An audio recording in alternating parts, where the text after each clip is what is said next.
Hello, my name is Santino Garza and I'm currently enrolled in Mrs. McCollum's Health Careers 1 class. We're currently going over the variety of careers in the medical field, anatomy and physiology, medical terminology, and in the future we will explore dementia care.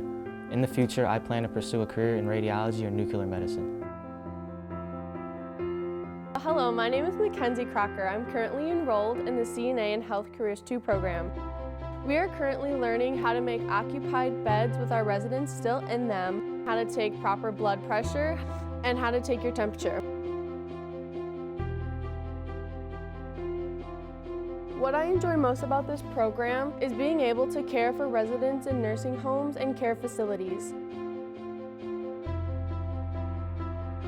My future plans are to go to college and become a nurse practitioner in labor and delivery.